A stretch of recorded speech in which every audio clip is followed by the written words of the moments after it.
Paramount अड्डा। आज हम पॉलिटी का पार्ट नंबर 3 डिस्कशन करने जा रहे हैं। इसमें देखेंगे कितने महत्वपूर्ण क्वेश्चन होंगे। ये प्रीवियस ईयर क्वेश्चन पेपर होगा पूरा का पूरा, ठीक है। आप इस वीडियो को बहुत ध्यान से देखिए और इसमें जो भी क्वेश्चन नहीं आ रहा, कोई दिक्कत है तो मुझे कमेंट करके आप ज़रूर इसमें बताइएगा और मैं पूरा प्रयास करूँगा कि आप लोगों को 100% ये पूरा समझ में आए। देखिए ये जो क्वेश्चन पेपर है 100% आपको पेपर में मिलेगा। मैंने थ्योरी सेक्शन अभी आप लोगों को कंप्लीट करवा दिया। अगर थ्योरी सेक्शन अभी आपने 2 पार्ट 1 पार्ट 2 मैंने करवा दिया है, अगर किसी ने नहीं देखा है तो उसको जाकर के आप देख लीजिए, ठीक है। इसके बाद ये क्वेश्चन को सॉल्व करने का प्रयास कीजिए। मैं एक एक करके क्वेश्चन बताऊँगा, इससे फैक्ट जो भी हो वो भी बताऊँगा। चलिए आइए देखते हैं, क्वेश्चन नंबर सॉल्व करने का प्रयास करते हैं। क्वेश्चन नंबर पहला यहाँ दिया हुआ है। पहला क्वेश्चन ये है आप लोगों का, तो इसमें ये पूछा गया है, सर्वप्रथम पूछा गया है कि सबसे पहला क्वेश्चन ये है, किस रेगुलेटिंग एक्ट यानी किस वर्ष रेगुलेटिंग एक्ट 1773 के तहत कोलकाता में सर्वोच्च न्यायालय की स्थापना की गई है। तो यहाँ पर सर्वप्रथम आपको देखना होगा कि 1773 के तहत ये तो आपका रेगुलेटिंग एक्ट आया था, यहाँ पर ध्यान देना है आपको। और इसके तहत ये 1774 ईस्वी में, कब 1774 ईस्वी में जो है क्या किया गया था, इसकी स्थापना की गई थी। किसकी, यानी कोलकाता में सर्वोच्च न्यायालय की जो हुई थी स्थापना हुई थी। तो इतना आपको यहाँ पर याद रखना है, ठीक है। इसको आप याद रखिएगा कि कब हुई थी इसकी स्थापना। तो इसकी स्थापना जो हुई थी ये भी आपको याद रखना है, कब हुई थी, कहाँ हुई थी, कैसे हुई थी, सारा का पूरा डिटेल मैंने आप उसमें आप देखिएगा, मैंने पूरा का पूरा उसमें करवाने का पूरा प्रयास किया है। तो इसका जो करेक्ट आंसर आपको मैंने बी बता दिया। और ये पूछेगा, कभी कभी क्वेश्चन पूछ लेता है कि सुप्रीम कोर्ट की स्थापना 1774 में हुई थी, इसके पहले, ठीक है, इसके अंतर्गत बंगाल, बिहार, उड़ीसा शामिल थे, 3 शामिल थे, ठीक है, जब हुई थी। तो इसके जो पूछ रहा है कि प्रथम मुख्य न्यायाधीश कौन थे, क्या पूछता है, प्रथम मुख्य न्यायाधीश पूछता है। कभी कभी पूछ लेता है प्रथम मुख्य न्यायाधीश बताना है, तो क्या थे इसके प्रथम मुख्य न्यायाधीश थे सर एलिजाह एम्पे। क्या थे, सर एलिजाह एम्पे। तो आपको इतना इसके बारे में याद रखना है। चलिए नेक्स्ट क्वेश्चन लेते हैं। अगला क्वेश्चन ये कह रहा है कि किस अधिनियम द्वारा कंपनी के व्यापारिक अधिकार को अंशतः व पूर्णतः समाप्त कर दिया गया था। तो किस अधिनियम द्वारा, कौन सा एक्ट आया था, क्वेश्चन नंबर 2 है।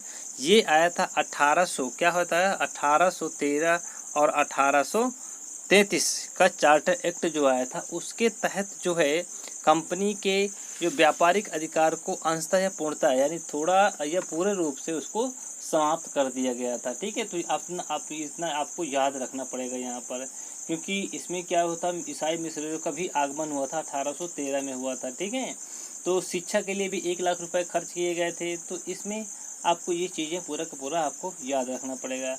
अंशतः या पूर्णतः इसको समाप्त कर दिया गया था किस अधिनियम द्वारा, 1813 में और 1833 में। इसका करेक्ट आंसर हो जाएगा आपका पहला हो जाएगा, ठीक है, यहाँ आपको याद रखना पड़ेगा। चलिए नेक्स्ट क्वेश्चन की बात कर लेते हैं। सारे क्वेश्चन महत्वपूर्ण हैं, कोई भी ऐसा क्वेश्चन छोड़ने लायक नहीं है, आप भूल करके भी इसको मत मिस करिएगा। किसकी अध्यक्षता में प्रथम विधि आयोग की स्थापना की थी, किसकी अध्यक्षता में प्रथम विधि आयोग का जो है स्थापना किया गया था, तो वेस्टिंग, कॉर्नवालिस, लॉर्ड मिंटो और लॉर्ड मैकाले। तो इसकी जो प्रथम वित्तीय आयोग जो आया था, प्रथम विधि आयोग आया था, वो लॉर्ड मैकाले के शासनकाल में आया था। किसके शासनकाल में, इसका करेक्ट आंसर डी हो जाएगा। लॉर्ड मैकाले के शासनकाल में प्रथम विधि आयोग का जो बनाया गठन किया गया था, इसका करेक्ट आंसर ये हो जाएगा। चलिए नेक्स्ट क्वेश्चन देख ले, क्वेश्चन नंबर 4 देख लेते हैं। क्वेश्चन नंबर 4 ये कह रहा है कि हाल ही में निम्नलिखित में से किस अधिनियम से राष्ट्रपति का अध्यादेश जारी करने की सख्त प्रेरित है। देखिए मैंने बताया था आप लोगों को कि ये जो इसका करेक्ट आंसर हो जाएगा भारत शासन अधिनियम 1935। देखिए 1935 एक अधिनियम ऐसा है जिसमें सबसे ज़्यादा जो है संविधान बनाने में 1935 का योगदान 50% से ज़्यादा यूज किया गया है, ठीक है। तो यहीं से जो है अधिनियम अध्यादेश जारी करने की शक्ति जो प्रदान की गई है भारत अधिनियम 1935 से लिया गया है, इसका आपको इतना याद रखना है। नेक्स्ट क्वेश्चन की बात करें, क्वेश्चन नंबर 5 देख लेते हैं।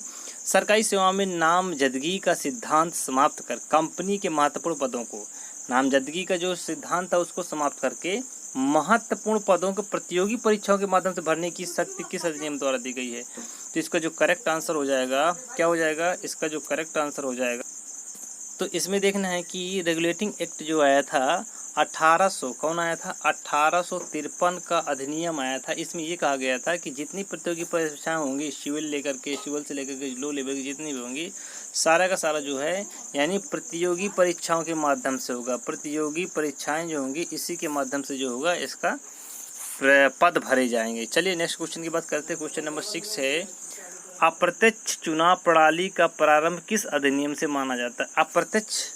अप्रत्यक्ष चुनाव प्रणाली का जो है प्रारंभ किस अधिनियम से माना जाता है, ये भी आपको पता होना चाहिए। तो इसका जो 6 का करेक्ट आंसर हो जाएगा डी हो जाएगा। यानी 1892 का जो भारतीय परिषद अधिनियम आया था, यानी इसका 6 का आपका डी हो जाएगा। यानी 92 का जो अधिनियम आया था इसके अंतर्गत अप्रत्यक्ष चुनाव प्रणाली जो है अपनाई गई थी। तो आपको इतना इसके बारे में पता होना चाहिए, क्योंकि इसमें इसके अंतर्गत बहुत सारे ऐसे एक्ट आए थे जिसके अंतर्गत हम देखेंगे। और ये जो 92 में दिया गया था क्या, अप्रत्यक्ष, यानी इसकी थीम देख लेते हैं। केंद्रीय एवं प्रांतीय विधान परिषदों में गैर सरकारी सदस्यों की नियुक्ति, यानी कैसे, गैर सरकारी सदस्यों की नियुक्ति के अप्रत्यक्ष एवं सीमित चुनाव प्रावधान किए गए थे। हालांकि 1892 की अधिनियम में चुनाव शब्द का प्रयोग नहीं किया गया है। ध्यान दीजिएगा इसमें कि 1892 में जो है चुनाव शब्द का प्रयोग बिल्कुल भी नहीं किया गया है। आपको इतना इसके बारे में याद रखना पड़ेगा, ठीक है। चलिए आइए नेक्स्ट क्वेश्चन देखते हैं। नेक्स्ट क्वेश्चन की बात करते हैं, भारतीय अधिनियम क्या दे रहा है, दिया है इसमें। नेक्स्ट क्वेश्चन की बात करते हैं कि भारतीय विधायिका प्रथम बार द्विसदनीय बनाई गई थी, किस अधिनियम के द्वारा बनाई गई थी। तो 1919 शासन के अधिनियम द्वारा, भारत शासन अधिनियम 1919 के द्वारा इसको क्या बनाया गया था, द्विसदनीय। द्विसदनीय क्या होता है, इसमें 2 सदन, जैसे यहाँ लोकसभा और राज्यसभा होती है उसी तरह इसमें ये बनाई गई थी 1919। ये आपका करेक्ट आंसर बी हो जाएगा इसका।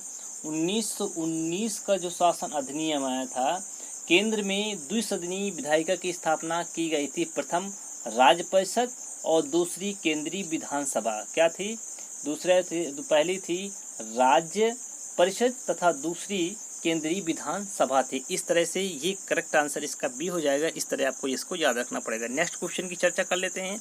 आइए देखते हैं, गवर्नर जनरल की कार्यकारिणी में नियुक्त होने वाले पहले विधि सदस्य कौन थे। वेरी इंपॉर्टेंट क्वेश्चन है, सारे क्वेश्चन हैं महत्वपूर्ण हैं, ये आपके सीधे प्रीवियस क्वेश्चन पेपर से लिए गए हैं। BN राव इसका पहला ऑप्शन है, दूसरा है BR अम्बेडकर, तीसरा है सत्येंद्र प्रसाद सिन्हा और चौथा है तेज बहादुर सप्रू। इसका जो करेक्ट आंसर सत्येंद्र प्रसाद सिन्हा। मैंने इसको आपको कई बार इसको क्वेश्चन में बताया गया था कि सत्येंद्र प्रसाद सिन्हा जो हैं इसको शामिल किया गया था। तो सत्येंद्र प्रसाद सिन्हा वायसराय की कार्यकारिणी परिषद में नियुक्त होने वाले पहले यानी प्रथम यानी पहले भारतीय थे विधि सदस्य, इनको कहा गया है, ठीक है। तो इसको इतना आप इसके बारे में ध्यान देना है, ठीक है। चलिए नेक्स्ट क्वेश्चन देख लेते हैं।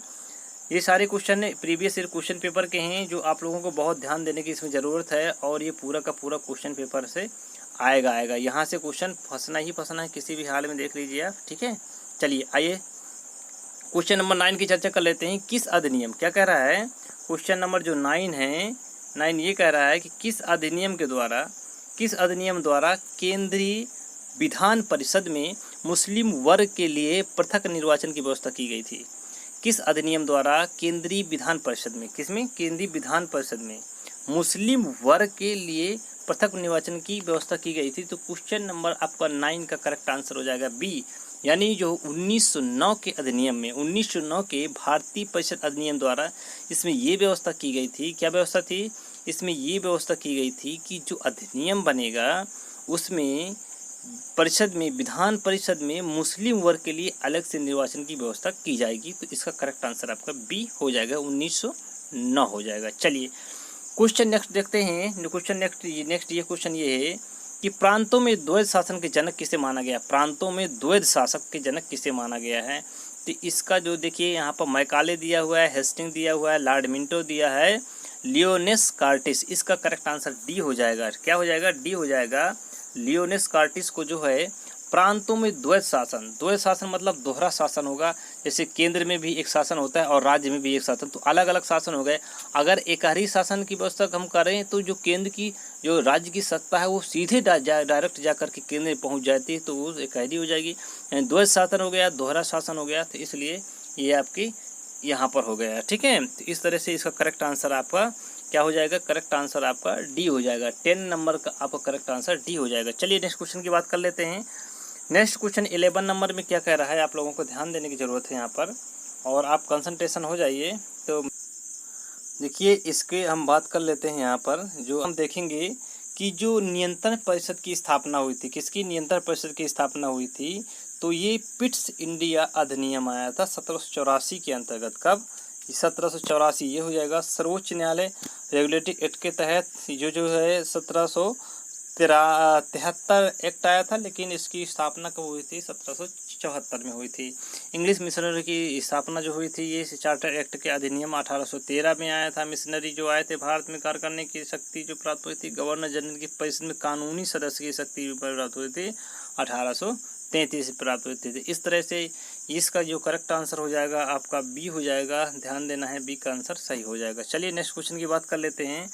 बाल्कन प्लान किस अधिनियम से संबंधित है, यानी 12 का करेक्ट आंसर आपका डी हो जाएगा।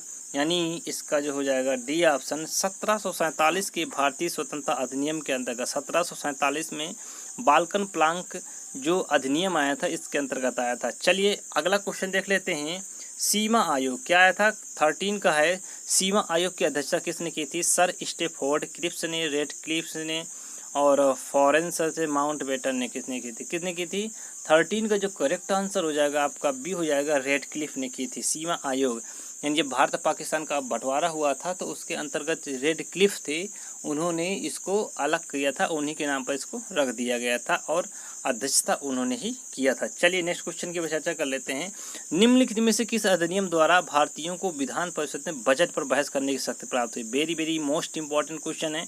देखिए जितने क्वेश्चन है, कई बार ये देखिए यूपीएससी में क्वेश्चन पूछा गया है, जितने होंगे सिविल लेवल के क्वेश्चन होंगे, इसलिए आप लोग इनको बहुत गौर से देखिए और पढ़ने का प्रयास करिए। तो भारतीय परिषद अधिनियम 1892 में इसका जो करेक्ट आंसर हो जाएगा यानी डी इसका करेक्ट आंसर हो जाएगा। इस अधिनियम द्वारा जो है इसको बनाया गया था और आप लोगों को इसमें बहुत बेहतर तरीके से प्रिपरेशन करने की ज़रूरत है, क्योंकि जो सिविल का होता है उसमें कुछ अलग चीज़ें की ज़रूरत होती है, हम लोगों को अलग से पढ़ने की, पढ़ते सबको हैं लेकिन किस तरह से पढ़ना है तो याद भी रहे और हमें सिलेक्शन भी मिल जाए। तो आप लोगों से मैं उम्मीद करता हूं कि ये सेशन हमारा समझ में आया होगा।